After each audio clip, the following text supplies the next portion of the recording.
Welcome back to my YouTube channel. आप सभी का मेरे यूट्यूब चैनल में स्वागत है। आज मैं आपके लिए जो वीडियो लेकर आया हूँ वो वीडियो यू पोस्चर के ऊपर है। आज मैं आपको बताऊंगा कि यू पोस्चर जो है कैसे किया जाता है और कैसे उसको करना चाहिए। तो चलिए शुरू करते हैं, लेकिन उससे पहले आप मेरे चैनल को सब्सक्राइब कर दीजिए, लाइक कर दीजिए, शेयर कर दीजिए चैनल को। तो चलिए फिर शुरू करते हैं यू पोस्चर के बारे में। सबसे पहले आपने बैठ जाना है और घुटनों को आगे की तरफ मोड़ लेना है और हाथों को पीछे रखना है और फिर अपने पाँव को धीरे धीरे ऊपर उठाना है।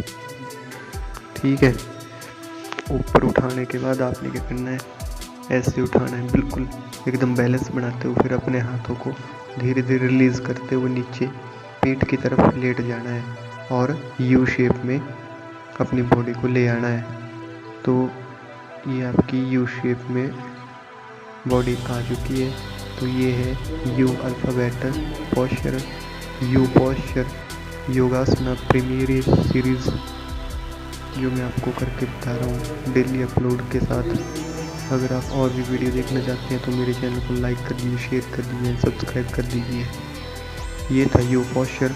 अब आपने धीरे धीरे क्या करना है, वापस आ जाना है एकदम श्वास भरते हुए, इनहेल एक्सहेल। अब आपने उठ जाना है, उठ जाने के बाद सिंपली बैठ जाना है। तो ये था यू पोस्चर जिसके बारे में मैंने आपको बता दिया। तो मिलते हैं फिर नेक्स्ट वीडियो में नेक्स्ट पोस्चर को लेकर। तब तक के लिए क्या कीजिए, आप लोग मेरे चैनल को सब्सक्राइब कर दीजिए and like my video, share my video. I am new YouTuber, please support me. You posture योगासना प्रीमियरिंग series, yoga करो मेरे साथ, एवरीडे टेलीकास्ट योगा से ही होगा। Please subscribe my channel. Thanks for watching my videos, thanks for my viewer. मिलते हैं फिर next video में। धन्यवाद।